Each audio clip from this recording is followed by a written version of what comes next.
Je vous dis shalom, shalom, peuple de Dieu, soyez grandement bénis une fois de plus, vous qui avez l'opportunité de nous suivre aujourd'hui, dimanche 23 juillet 2023. Je sais que vous êtes nombreux, vous les amoureux de notre Seigneur et Sauveur Jésus-Christ. Vous qui aimez la parole de Dieu, vous qui aimez cette chaîne YouTube, voici l'époux 100% Jésus-Christ, 100% gratuite. Soyez grandement bénis, frères bien-aimés dans le Seigneur, pour cette belle opportunité nous avons de partager avec vous la parole de Dieu. Une fois de plus, aujourd'hui, nous allons nous régaler parce que nous allons parler de la vraie prospérité. Vous avez droit à la vraie prospérité.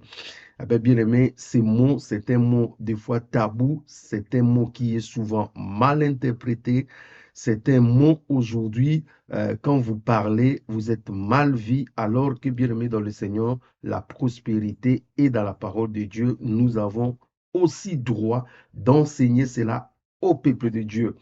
Je sais que plusieurs faux prophètes, plusieurs faux docteurs, plusieurs faux pasteurs ont enseigné n'importe quoi sur la prospérité. C'est pour cela nous avons la responsabilité de remettre la pendule à l'heure. Vous voyez, nous avons la responsabilité de remettre les choses en ordre afin que vous soyez prospères. Soyez grandement bénis, peuple de Dieu. Si vous n'êtes pas encore abonné à notre chaîne YouTube, voici l'époux. Nous vous prions de vous abonner. Vous ne manquerez pas les nouvelles vidéos, les nouveaux enseignements que nous mettons en ligne. Vous pouvez aussi partager gratuitement ces enseignements avec d'autres personnes pour que nous soyons tous bénis et que personne ne se prive de la grâce de Dieu. Vous êtes nombreux là où vous êtes en Océanie, en Amérique, en Afrique, en Europe, en Asie, partout vous suivez cet enseignement, eh bien, je vous bénis, que la paix de notre Seigneur et Sauveur vous garde. Je suis heureux pour vous qui êtes vraiment dans le premier rang de cette chaîne, vous qui nous appelez, qui nous encouragez, soyez grandement bénis. Frères bien-aimés dans le Seigneur, nous allons parler aujourd'hui de la prospérité. Vous avez droit à la prospérité, à la vraie prospérité selon Dieu. Vous voyez, on parle de la prospérité, mais je dis la vraie prospérité selon Dieu. Et j'ajoute encore, vous avez droit. Donc, je suis en train de dire à quelqu'un, vous avez droit à la vraie prospérité selon Dieu. Nous allons prier et remettre cet temps entre les mains du Seigneur. Seigneur, Père, Dieu de gloire, nous te bénissons pour ces moments d'enseignement. Nous nous recommandons entre tes mains. Nous prions que tu nous assistes, que tu nous bénisses par ta parole. Nous prions que tout au long de cet enseignement, tout ce que nous allons dire, parler, soit pour ta gloire. Bénis ces instants au nom de Jésus-Christ, notre Seigneur et Sauveur. Amen.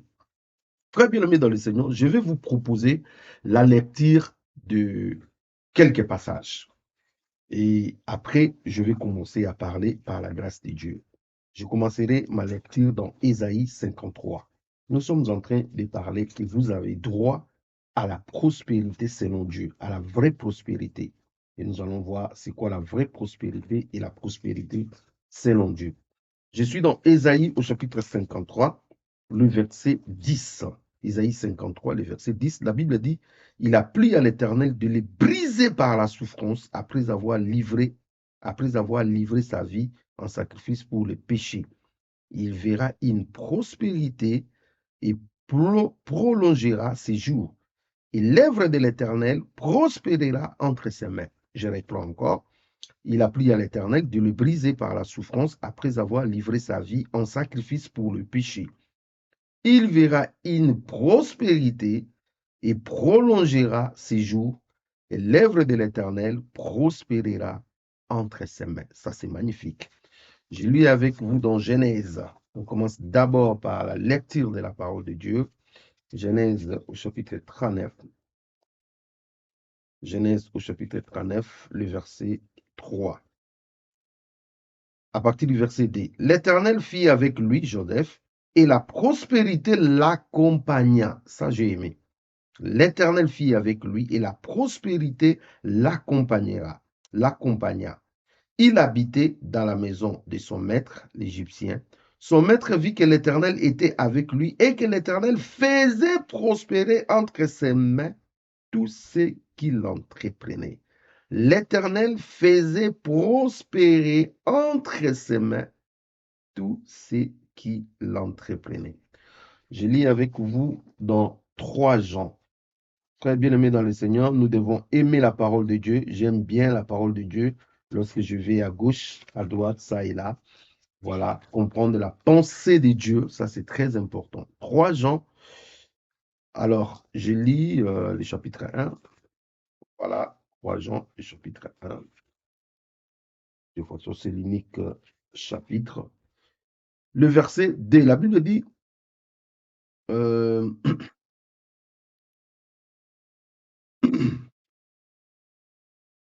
alors, je lis avec vous dans 3 Jean. Là, je n'étais pas dans 3 Jean. J'étais dans 2 Jean. Alors, le verset 2, commençons le verset 1. L'ancien à Gaius, le bien-aimé que j'aime dans la vérité. Bien-aimé, je souhaite que tu prospères à tous égards et sois en bonne santé comme prospère l'état de ton âme. Je reprends encore. Bien-aimé, je souhaite que tu prospères à tous égards et sois en bonne santé comme prospère l'état de ton âme. Je vais finir dans Matthieu. Après, je vais commencer à dire la pensée de Dieu par rapport à tout ce que nous avons lu. Matthieu au chapitre 6, les versets 8 à 32. La Bible dit, ne les rassemblez pas, car votre Père sait de quoi vous avez besoin avant que vous les lui demandez. Ça, c'est le Seigneur qui dit à ses disciples de ne pas ressembler à des païens qui multiplient des mots lorsqu'ils demandent quelque chose à lui. Il dit, vous ne le faites pas comme ça. Et ils croient en multipliant le mot qu'ils seront exaucés. Ce n'est pas le cas. Avant même que vous puissiez prier, Dieu sait de quoi vous en avez besoin. Et il ajoute encore dans ce même chapitre 6 au verset 32, car toutes ces choses, ce sont les païens qui les recherchent. Vous voyez, le matériel, voilà, ils sont trop agités. Car toutes ces choses, ce sont les païens qui les recherchent.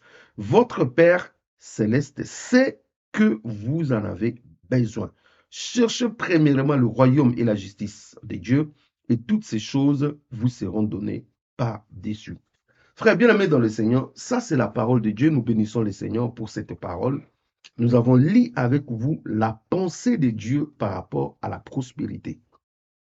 Ce qui est d'abord faux, c'est que la plupart des gens, lorsqu'ils parlent de la prospérité, ils voient d'abord les richesses matérielles et financières, ce qui est faux. Donc, on ne peut pas quantifier la prospérité ou on ne peut pas, en fait, imposer la prospérité à la richesse ou bien simuler la prospérité à la richesse et au matériel. Ça, c'est passé à côté. Nous ne pouvons pas identifier, nous ne pouvons pas dire que non, oui, parce que cette personne a la richesse financière, parce que cette personne a le matériel, c'est que cette personne est prospère. Ça, c'est déjà une fausse route, c'est déjà une mauvaise manière de faire des choses. Et c'est là où, en fait, l'évangile de la prospérité s'arrête, s'assoit. Vous voyez, frère bien-aimé dans le Seigneur, parce que dans l'évangile de la prospérité, on ne tient compte de rien si ce n'est de ce que les gens doivent voir à l'extérieur, c'est-à-dire richesse et matériel. Je ne dis pas que richesse c'est mauvais. Je ne dis pas non plus que matériel c'est mauvais. Je dis seulement que la richesse et le matériel n'est qu'une clé dans la prospérité, n'est qu'une clé. Donc, ça peut ou ne pas être. Mais la prospérité, en réalité, ce n'est pas d'abord ça. Vous voyez, frère bien-aimé dans le Seigneur. La prospérité, c'est un état d'intérieur. C'est dans ce sens-là, dans 3 Jean, lorsqu'on parle de l'ancien Agaius, on nous dit, bien-aimé, je désire que tu prospères à tous égards que tu élargisses les champs de ta prospérité. Comme prospère l'état de ton âme. C'est-à-dire, la prospérité, en réalité, c'est un état d'âme. Je ne sais pas si quelqu'un comprend. Je disais que la prospérité, c'est un état d'âme. La prospérité commence par l'âme. Mais c'est quoi la prospérité? La prospérité, par définition, c'est être heureux. Vous voyez, frère bien-aimé dans le Seigneur, la prospérité, par définition, ce n'est pas le matériel. La prospérité, par définition, ce n'est pas l'argent. La prospérité, par définition, c'est être heureux, heureux. Or, le bonheur dont on est en train de nous parler, le bonheur, c'est d'abord un état d'âme. Or, vous savez, frère bien-aimé dans le Seigneur, pour que l'âme soit dans le bonheur, il faut que cette âme-là ait la clé principale. Et cette paix, c'est quoi? C'est la paix. Jésus dit dans Jean au chapitre 14, le verset 27, « Je vous laisse ma paix. Je vous donne ma paix, non comme le monde donne. » Le monde ne sait pas donner la paix. Le monde donne que des problèmes. Le monde ne sait pas donner la paix. Le monde crée que des zizanies, des histoires. Le monde va te persécuter, le monde va te faire du mal, le monde va te trahir, le monde va, en fait, va aller dans tous les sens pour t'enlever la paix. Vous voyez? Le monde va tout faire pour t'enlever la paix. Mais Christ, lui, nous donne la vraie paix. Il dit, cette paix-là, quand vous en avez, eh bien, bien-aimé dans le Seigneur, vous êtes comblés. Et n'oubliez pas, lui-même, il a déclaré qu'il est le prince des paix. Donc, en gros, lorsqu'on parle de la paix, on parle de la présence de Dieu dans la personne. Et la présence de Christ dans la personne, c'est ce qui va rendre la personne heureuse. Vous voyez, frère bien-aimé dans le Seigneur. Or, la prospérité, c'est être heureux. En fait, si quelqu'un n'a pas Christ en lui, il ne peut pas être heureux, même s'il a des richesses, même s'il a des matériels. Du reste, la parole de Dieu nous dit qu'il certes à un homme de gagner toute la terre s'il perdait son âme. Que donnera un homme à l'échange de son âme? Donc, frère bien-aimé dans le Seigneur, vous devez comprendre que la vraie prospérité commence dans l'âme.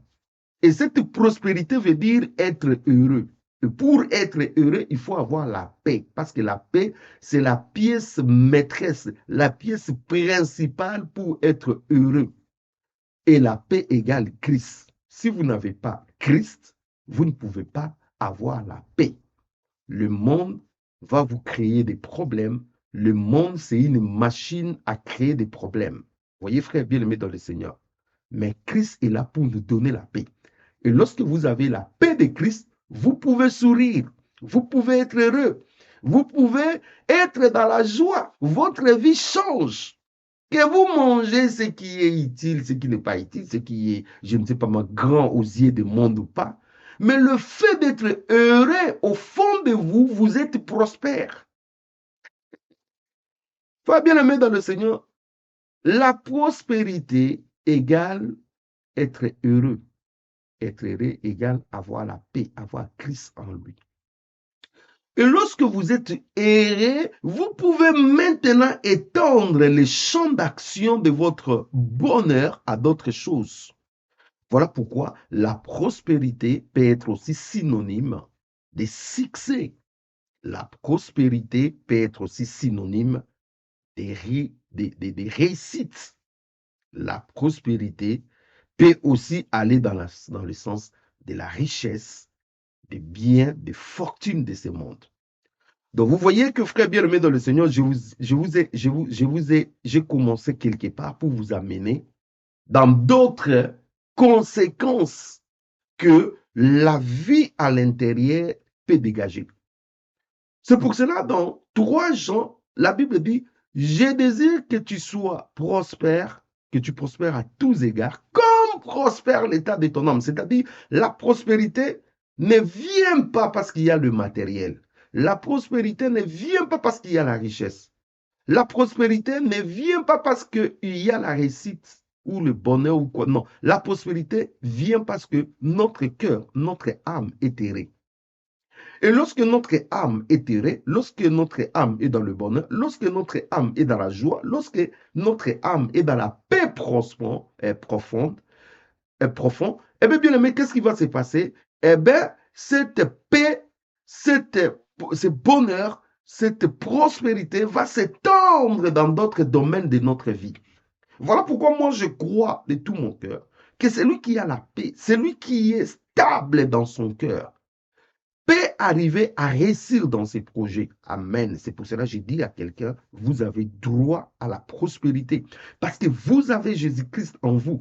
Et si vous avez Jésus-Christ en vous, si vous êtes heureux dans votre cœur, eh bien, sachez-le que ce bonheur va s'étendre dans vos projets, va s'étendre dans votre couple, va s'étendre dans ce que vous êtes en train de faire.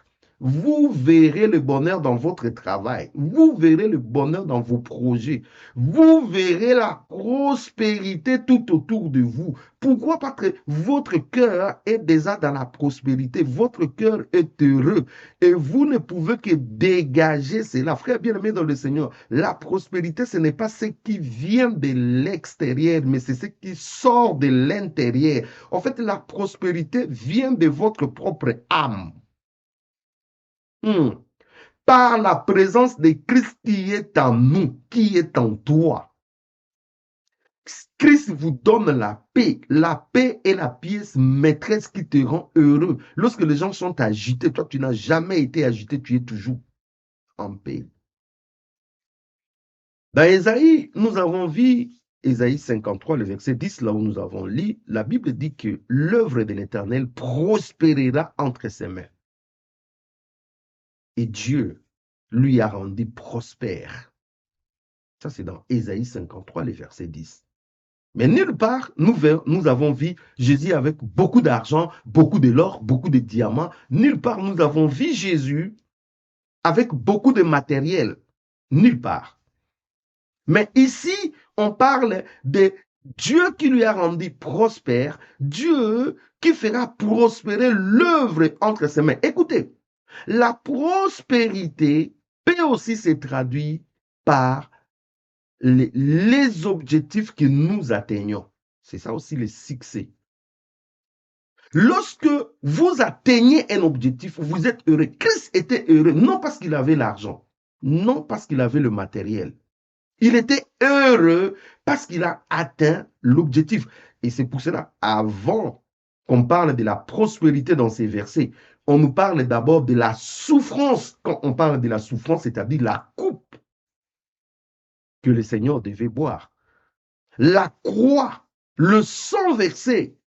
Et après qu'on nous parle de la souffrance, on nous parle maintenant de la prospérité. C'est-à-dire la prospérité, c'est aussi atteindre les objectifs. Lorsqu'on atteint les objectifs, on est heureux. Frère bien-aimé dans le Seigneur, vous êtes prospère lorsque vous atteignez les objectifs que le Seigneur vous a assignés. Qu'est-ce que Dieu vous a assigné? Qu'est-ce que Dieu vous a demandé de faire? Ça, c'est très important. Qu'est-ce que Dieu vous a demandé de faire pour lui? Si vous atteignez, si vous faites ce que Dieu vous demande de faire, frère bien-aimé, vous êtes un homme prospère. Spirituellement, vous atteignez l'objectif. Vous êtes dans des succès, dans un succès. Deuxièmement, nous voyons Joseph. La Bible dit Joseph qui a été vendu en Égypte, il va être serviteur des Potiphar. Et Dieu va faire prospérer toute l'industrie, les affaires de Potiphar entre ses mains. Déjà, j'aimerais vous dire que le matériel, l'argent, la richesse que Joseph faisait prospérer, ce n'était même pas sa richesse à lui. Comprenez bien ce que je suis en train de dire. C'était la richesse d'une autre personne. Mais pourquoi on parle de la prospérité dans cette condition? Parce que c'est Joseph qui avait la paix en lui. Et sa paix s'est traduite par la réussite et le succès de ce qu'il fait. Oh yes, alléluia. Je ne sais pas si quelqu'un comprend. Je dis, la prospérité ici, c'est la paix, la stabilité que notre bien-aimé Joseph avait à l'intérieur de lui. Et cette paix va aller s'étendre à tout ce qu'il faisait. Même si ce qu'il faisait n'était pas c'est bien à lui, mais comme c'est lui qui faisait et que lui, il est stable, il a la prospérité dans son âme, eh bien, bien-aimé dans le Seigneur, ce qu'il faisait, en fait, c'est sa société, son affaire, tout ce qu'il faisait pour son maître est devenu aussi prospère. La réussite l'a accompagné, les succès l'a accompagné, le développement l'a accompagné. Vous voyez? Donc, si vous voyez directement quelqu'un et vous liez sa richesse à la prospérité, c'est une erreur. Parce que dans ces conditions, Potiphar était prospère matériellement que Joseph.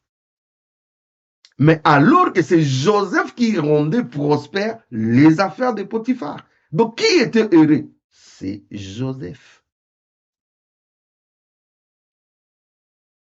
Très bien aimé dans le Seigneur. Dieu sait de quoi vous en avez besoin.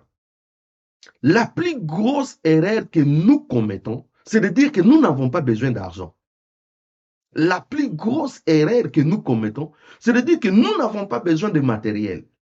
La plus grosse erreur que nous commettons, c'est de dire que ces choses-là, ce n'est pas pour nous. C'est faux, frère bien-aimé dans le Seigneur. Nous avons besoin d'argent, nous avons besoin de matériel. Mais notre besoin n'est pas comme le monde, n'est pas comme le mondain, n'est pas comme le païen. Le païen ne jure que sur ça, soit ça ou rien. Mais nous avons besoin, non pour se faire voir, non pour, voilà, pour l'étiquette, j'ai beaucoup d'argent, non. C'est pour servir Dieu avec ce qu'il nous donne. Donc, en réalité, notre prospérité, comme ça vient de Christ, comme je vous ai dit au départ que notre prospérité, c'est être heureux dans notre cœur. Pour être heureux, il faut avoir la paix. Pour avoir la paix, il faut Christ.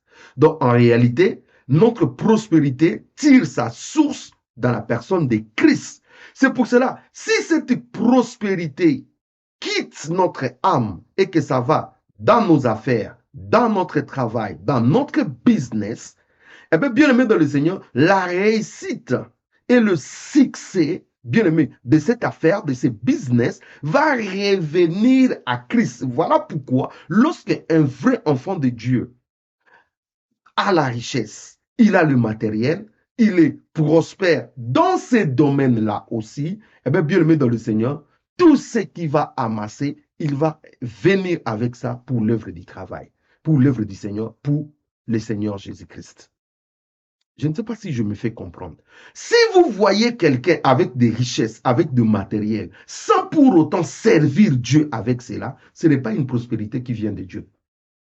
Je suis clair, je dis, si vous voyez quelqu'un avec la prospérité qui s'étend sur le matériel, la richesse, le bien de ce monde, et que cette personne ne sert pas Dieu avec cela, cela veut dire que cette personne-là n'est pas prospère selon Dieu. Il a juste le matériel. Mais son âme est encore avide. Cette prospérité-là n'a rien à voir avec cette prospérité que nous sommes en train de parler. La prospérité dont je suis en train de parler, c'est une prospérité qui tire ses racines à la personne de Christ.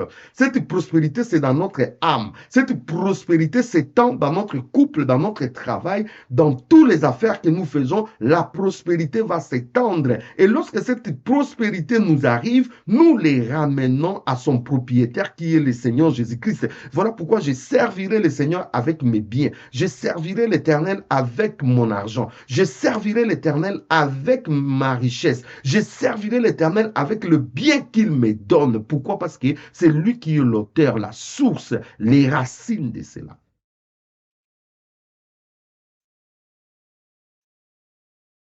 Dieu sait que vous en avez besoin.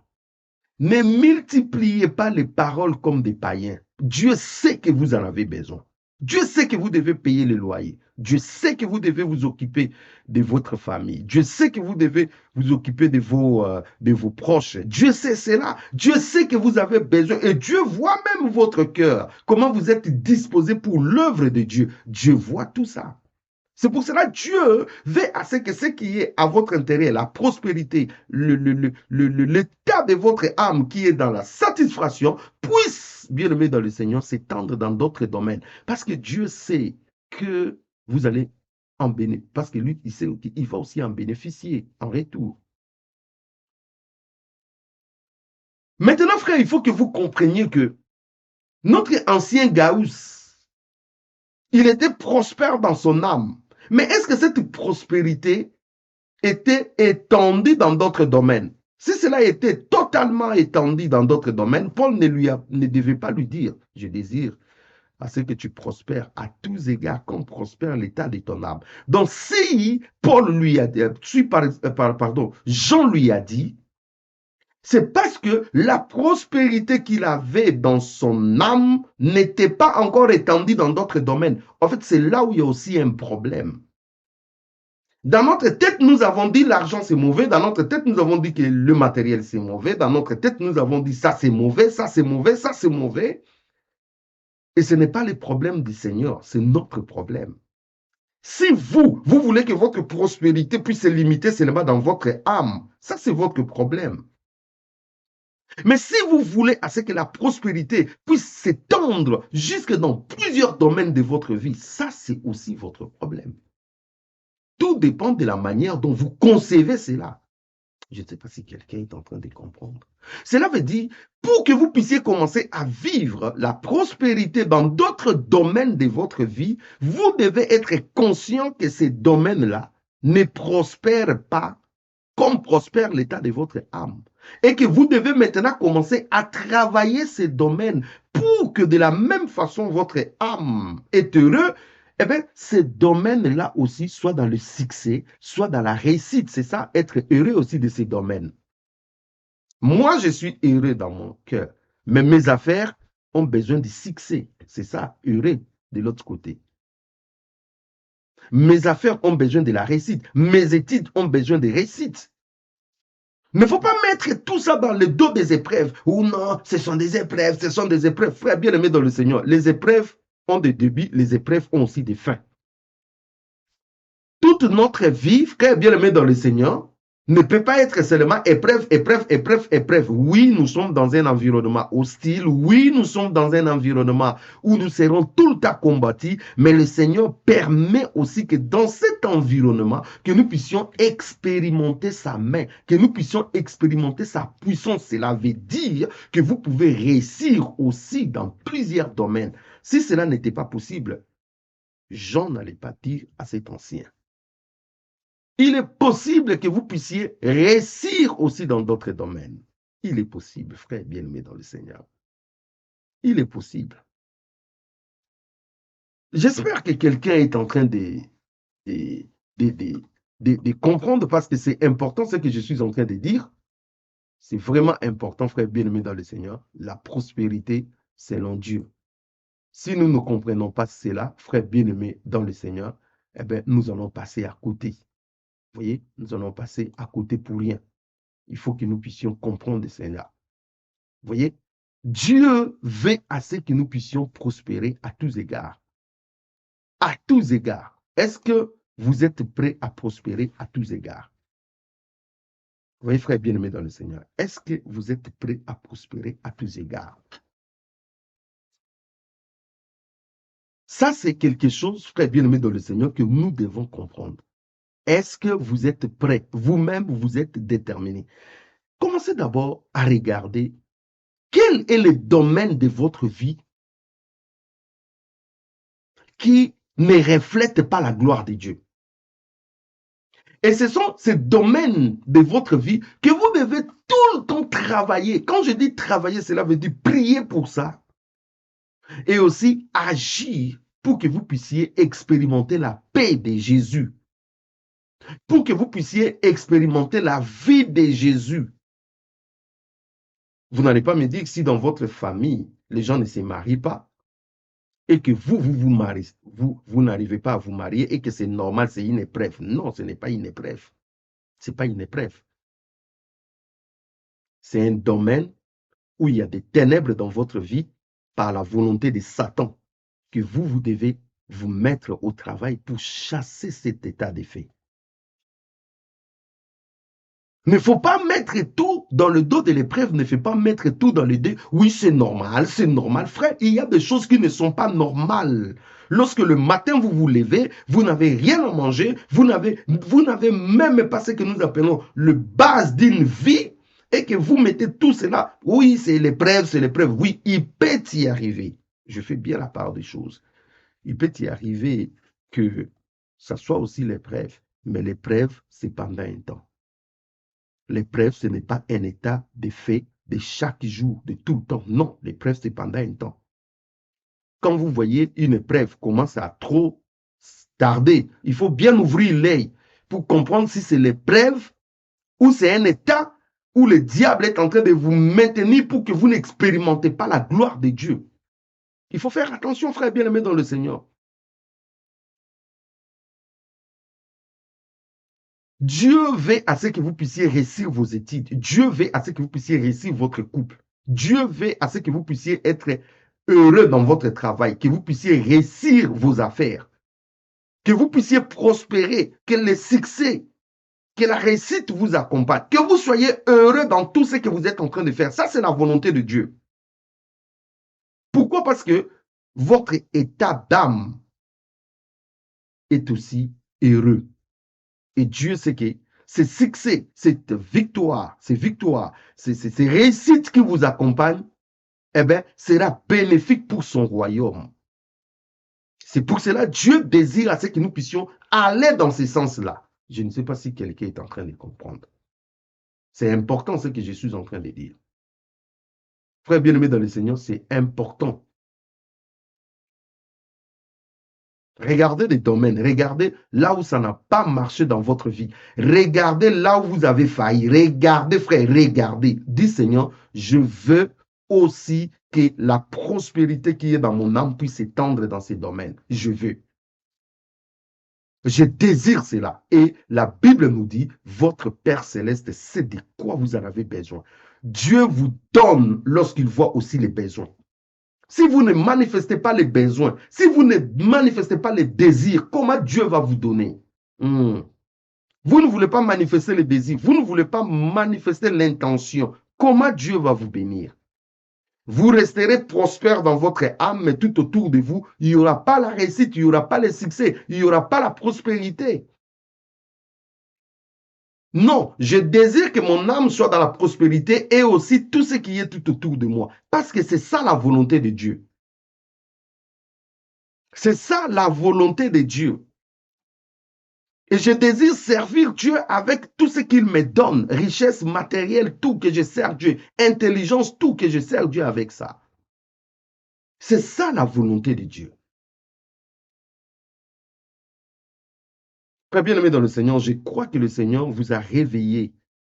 Voilà pourquoi, frère bien-aimé dans le Seigneur, n'hésitez pas de faire une affaire, n'hésitez pas de faire, voilà, tout ce que vous pouvez faire qui peut se multiplier. Dieu est avec vous. Comme Dieu a rendu prospère les affaires de Potiphar entre les mains de Joseph, Dieu peut rendre prospère tout ce que vous faites. N'hésitez pas de faire quelque chose si c'est pour la gloire de Dieu, si c'est pour avancer. N'hésitez pas. N'hésitez pas de faire des formations. N'hésitez pas de créer une entreprise. N'hésitez pas d'avoir des initiatives. N'hésitez pas, frère bien-aimé dans le Seigneur, parce que la grâce qui est au fond de votre âme va vous accompagner. Il arrive des fois, nous avons besoin d'argent. Frère bien-aimé dans le Seigneur, nous souffrons des fois pour en avoir, alors que s'il y avait des personnes tout autour de nous qui en avaient, eh bien, nous n'allons pas souffrir autant. Parce que l'œuvre de Dieu ne souffrira pas. Aujourd'hui, bien aimé, beaucoup de gens sont allés tomber même dans des pièges, tout simplement parce que tout autour de nous, eh bien, il n'y a pas de gens qui ont expérimenté cette prospérité dans d'autres domaines. Nous avons été limités seulement dans le domaine spirituel. Eh bien, bien aimé dans le Seigneur, lorsque nous arrivons maintenant dans des vraies situations aussi de vie, on est bloqué. On est bloqué. Pour avoir de l'argent, il faut travailler. Pour avoir de l'argent, il faut faire des affaires. Pour avoir de l'argent, il faut avoir des initiatives. Ceux qui ont créé des entreprises, aujourd'hui, peuvent engager d'autres personnes, d'autres frères et sœurs. C'est possible. Ceux qui ont réussi dans les affaires peuvent soutenir les faibles. C'est ça le principe, frère bien-aimé dans le Seigneur.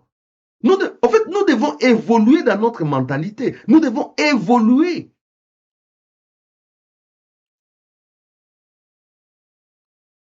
Notre baromètre, c'est notre âme qui doit être continuellement dans la paix, dans être heureux à cause de la présence de Jésus-Christ. Tant que notre âme est en paix à cause de la présence de Christ qui est en nous, eh bien, bien aimé, nous pouvons étendre notre prospérité à tous égards. Nous aurons même des millions. Cela ne nous fera pas perdre parce que Christ est dans notre cœur et que ces millions vont servir à son œuvre. Voilà, c'est tout comme clair comme de l'eau de roche.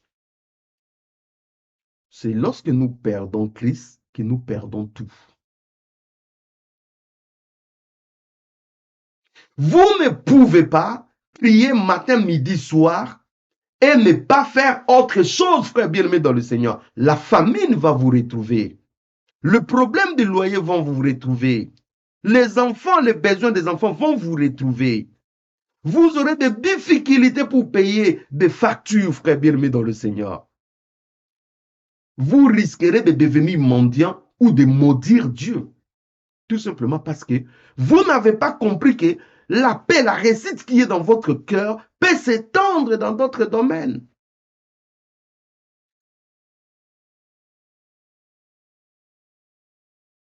Que Dieu nous bénisse et que Dieu puisse nous ouvrir les yeux afin que nous puissions comprendre ce que je suis en train de dire. Que Dieu nous bénisse et que Dieu nous rende sages. Que Dieu nous bénisse et que Dieu nous ouvre les yeux afin de comprendre que la prospérité, le bonheur que nous avons dans notre âme, à cause de la présence de Christ qui nous donne la paix, peut s'étendre dans tous les domaines que nous voulons.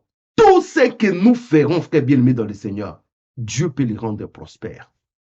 Pas pour que vous ayez une grosse tête, mais pour que vous servez d'exemple de servir Dieu dans l'humilité. Il y a des gens qui ont des richesses qui se sont égarés. Mais Dieu veut à ce qu'il y ait des personnes qui ont des richesses qui les servent dans l'humilité. Ça, c'est la différence. Ce n'est pas parce qu'il y a des gens qui se sont égarés à cause de leurs richesses que nous sommes forcément obligés de nous égarer. Non, il doit y avoir aussi des lampes, des témoins, ceux qui vont montrer l'inverse de ce que nous voyons dans le monde. Soyez grandement bénis. Je vais prier pour vous. Seigneur Dieu de gloire, tendre Père, Dieu de bonté, merci pour ces moments, merci pour cette parole. Toi qui nous rends heureux, prospères dans notre âme. Nous prions aujourd'hui que cette prospérité puisse s'étendre dans tous les domaines de notre vie.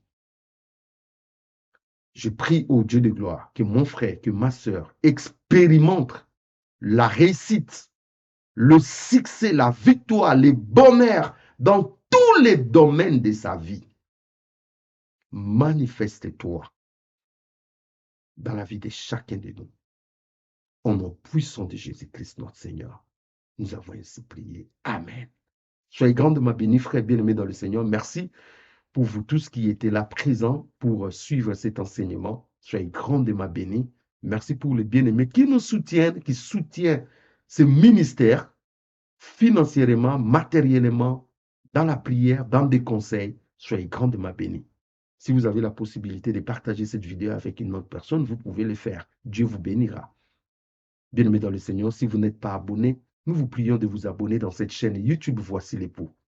Si le Seigneur tarde à venir, nous reviendrons bientôt pour partager un autre enseignement avec vous. Mais si le Seigneur revenait, pas de souci. Il nous amènera là au ciel.